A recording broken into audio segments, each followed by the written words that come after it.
Bismillah. Hello mga idol! Shoutout nga pala sa inyong lahat. Muling nagbabalik. RKY Graphic TV. Another day, another vlog, another tutorial po tayo. Siya nga pala, ipagpatuloy natin ang ating Kuwi series 7th episode. Kamakailan ay tinira natin yung episode 6. Nandito pa yung episode 5 and 6. Ngayon naman, ang panghuli nating series episode ng ating Kuwi ay episode 7. Tatalakayin natin kung paano tayo mag-download na ito ay nakaformat sa CorelDRAW na ikakat na lang. Ito ay sa mga baguhan lang na hindi pa marunong mag-design, ay ipapasyal ko kayo kung saan kayo kukuha ng mga ida-download na CorelDRAW na ready to cut. Ikakat na lang. At ituturo ko rin sa inyo kung paano mag-cut ng mga JPEG na format, na kung paano i-vectorize at may kakat siya ng direct na hindi nagagamit ng SignMaster. Kaya kung bago ka lang sa aking channel at nanonood ka ngayon, ay i-hit mo na yung bell dyan sa baba at mag-subscribe na para lagi kayong updated sa mga video kong gagawin. Kaya huwag niyo pong kalimutan mag-like and subscribe dito lang sa RQY Graphic TV. Kaya tara na guys, umpisahan na natin.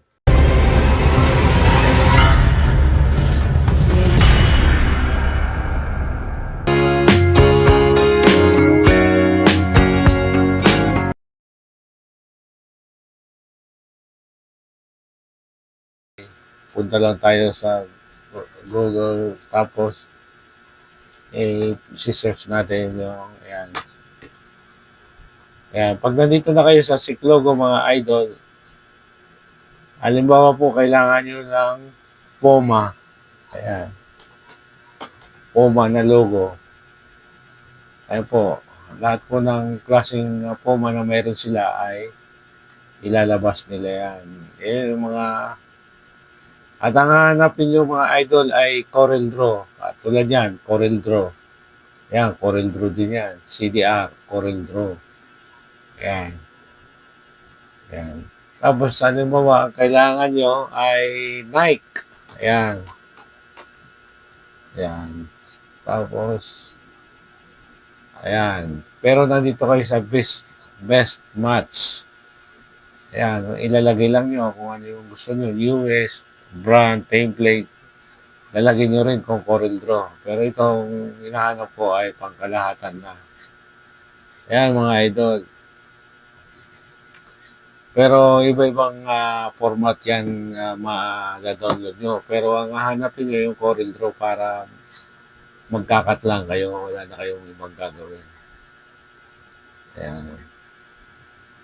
Halimbawa, ganyan ang EPS, saka EI.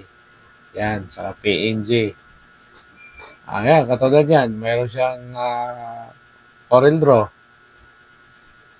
Katulad yan. Yan, CorelDRAW. Click nyo lang ganyan. Yan. Ay makikita nyo dito sa bandang ibaba ay may download. Ayan. Pag na-download nyan mga idol, papakita ko sa inyo. Ayan.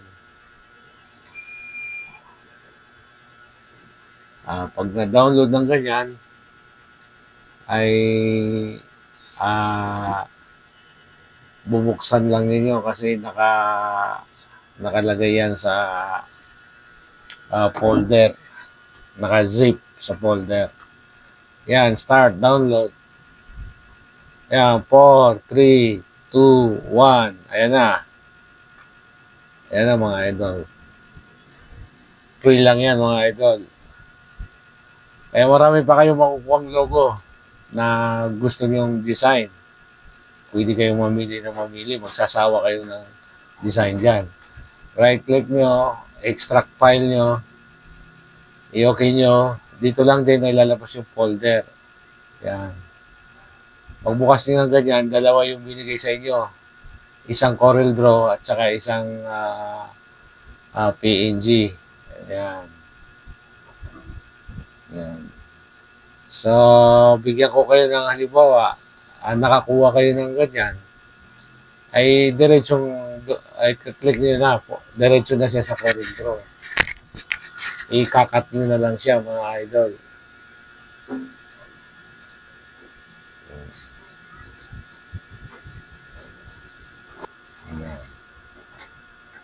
Ayan mga idol. Ayun yung din. Pag-click nyo ng ganyan, pwedeng hiwa-hiwalay. Tanggalin lang yung background, delete. O, ito na siya. Pwede yung kulayan yan. Ano ba? Itim. O, blue. Ayan. So, ayan. Ready to cut yan. Pag kinat yan, halimbawa, ay kakat ko, halimbawa lang. Ayan. Ayan. Cut natin ito. Pakita ko lang sa iyo kung ano yung resulta ng ikakat natin. Ayan, ano na siya, naka-outline na siya. Pero napapansin yung mga idol, meron siyang ano doon. So, yung mga ganyan, diba ganyan, naka, ano siya, outline na off. Lagyan nyo siya ng hairline na outline para kita. Tapos, kaya hindi nakikita kasi nakalagay dito puti. Ilagay mo sa itim. Lalabas na may itim. Ayan mga idol. Ayan. So, yan ang ikakat natin. So, bago natin ikat yan, pag-aralan din nyo paano nyo i-welding yan. Nakaraan na itinuro ko sa inyo kung ano yung purpose ng i-weld. Ito kasi pag hindi nyo ni-welding ito, sasabit ito. Ayan. Pati itong A. So, bago nyo siya i-weld, ay nakikita nyo itong ungroup dito. Pag ungroup nyo yan, pwede nyo siyang ihiwalay. Ayan, nakahiwalay. Balik ko Yan. Di ba, itong kinlik kong air. Ayan, nakahiwalay. Balik ko ulit. So, ito, ibalik ko rin. Ayan. Pag naka-ungroup na kasi, pwede nyo yung kulayan ng iba't ibang kulay yan. Di ba, ayan. Ayan. Ayan ang ano. So, yung itinuro ko sa inyo mga idol na pagkaganyan, isi-select nyo, gagamitan nyo ng weld. Ayan. Ayan, nagsama-sama na sila mga idol. Yun ang kailangan nyo. Lagyan nyo ng weld. Ayan. Ayan mga idol. Meron na kayong design. Ni-welding nyo, natanggal na, diretso na yung ano nyo. Yung design nyo. Pero nasa sa inyo yan. Pwede rin hindi nyo na siya, pwede nyo siyang, itaas lang nyo para hindi siya tumama dyan. Kasi ito, ibaba nyo. Maraming diskarte dyan, mga idol. So, paano? Ipakita ko uli sa inyo kung paano tayo mag-download ng iba pang, Yan kayong gahanap ng logo na anong gusto nyo. Halimbawa, gusto nyo, Yamaha. Ayan.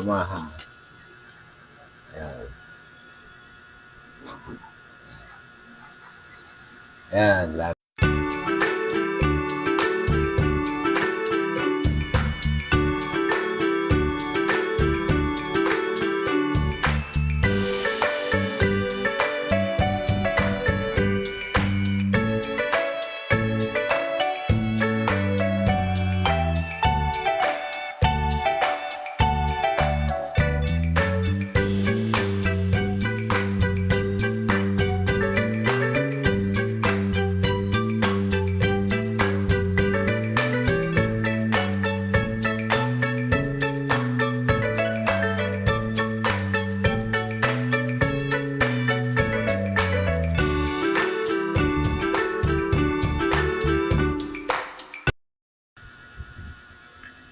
So ayan mga idol, nandito na tayo sa ating CorelDRAW.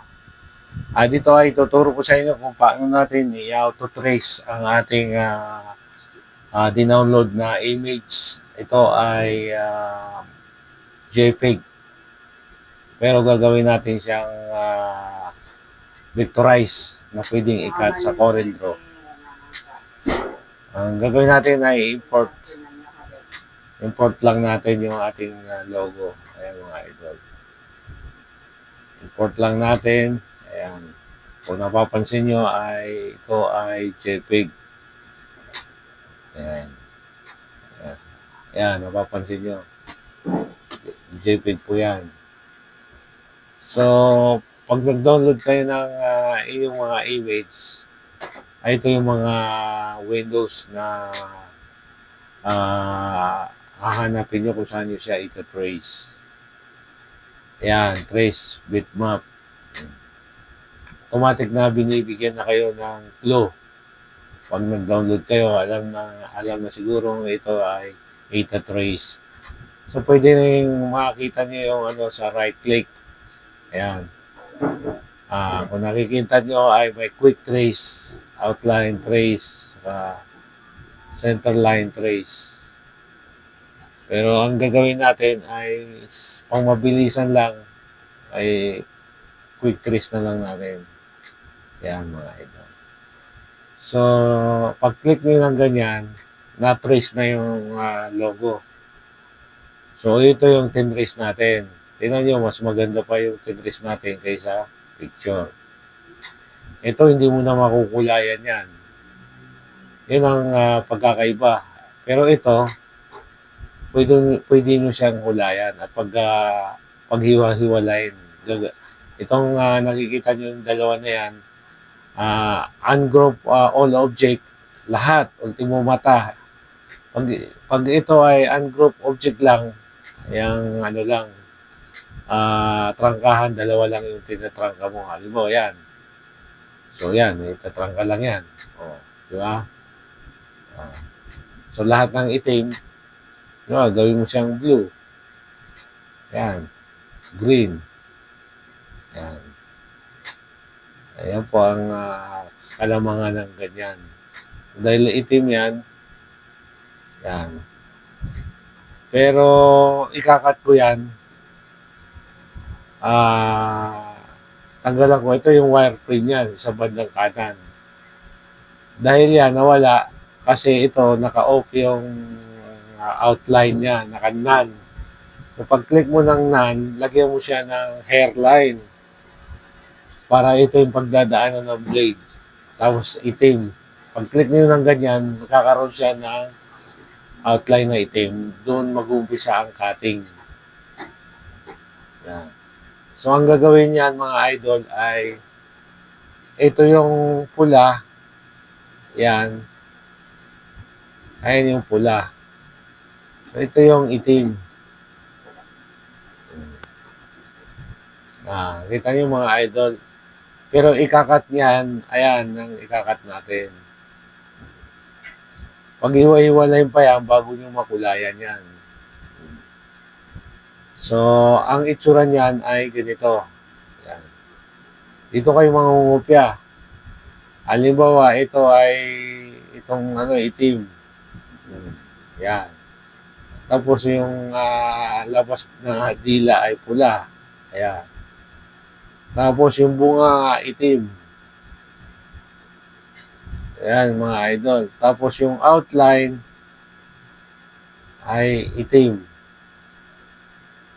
Dahil ito ay umapir siya, i-order natin siya na pailalim. Order to back. Itong ay puti. Ayan. So, ganyan na lang ang mangyayari niya. Tapos ito ay pula. Ito naman ay puti. Ayan. Pero dahil hindi pa naman natin yan kukulayan, ikakat lang natin yan. So, tanggalan lang natin siya ng kulay kasi ikakat lahat yan. Tapos, lagyan natin ng frame para hindi masayang yung sticker natin. Ayun, ganyan. So, ikakat ko na mga idol para maumpisahan natin ang ipapakita ko sa inyo paano mag-cut ng dalawang kulay. Bali, ang kulay lang ng dalawa ay itim at saka yung dila ay pula. So, ang technique yan mga idol ay itong na to ay ililipat ko sa kabila itong dalawa. Sisili ko yan. Yung dalawa. Pipindutin yung shape, tapos pindot sa dila. Ayan, Control C, Control Control C, Control V, pwede rin. Ayan. Ayan ang ikakat ko siya sa pula. Ayan. Ayan. Tapos ito ay itim na lahat yan, mga idol. Nakuha niyo yung ibig ko sabihin, mga idol. Ito, ito ay ikakat natin yan sa pula, pero gawin din natin siyang lagyan natin ng frame. Ayan. Para magkakat tayo ng pula. Ayan. Sisave natin yan. Save natin yan, mga idol. Kukumbay natin para hindi magkaiwa-iwalay. So ito, ikakat ko ng black. Ayan, mga idol, ito black.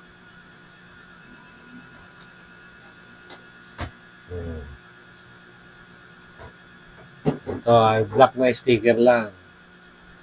Tapos ito ay red. Yan. So yan. So ayan, mga idol. Panoorin nyo, ikakat natin yan. Unahin natin yung pula. Tapos, unahin natin yung black. Tapos pula. Sige. Unahin natin yung black. Ipoprint po na natin yung black. Ayan. So, niload na natin. Ayan, mga idol. Diyan natin ikakat yung black na Mickey Mouse. So, ayan, mga idol. Isisend ko na yung file. Ayan.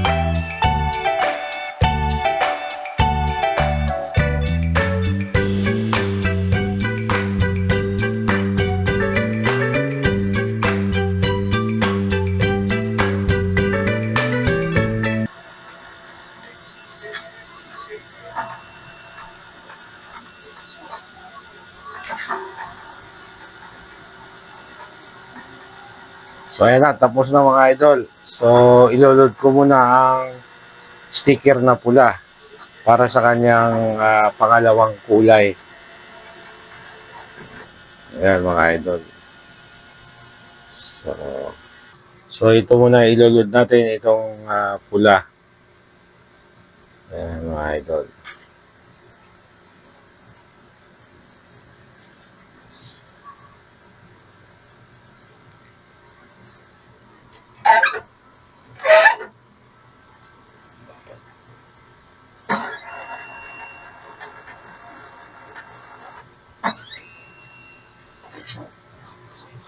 So, isusunod natin yung pula. Ayan. Ito naman. Ayan, ikakat na natin.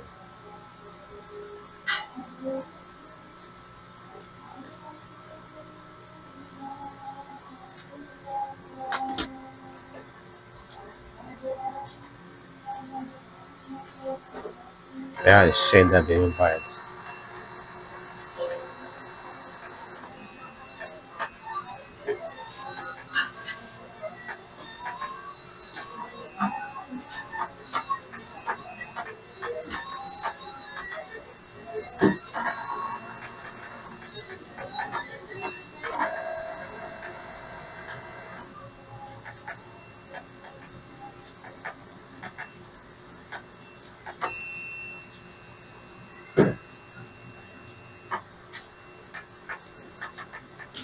So ayan, saglit lang niya kinat yung pula dahil yung heart lang ang kanyang design.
So, dito na po nagtatapos ang ating video na pang episode 7. Sana po ay mayroon tayong natutunan mula sa episode 1 hanggang episode 7. Maraming salamat po sa panunod at huwag niyo pong kaligtaan mag-like, share, and subscribe para po lagi tayong updated sa mga video pa nating i-upload.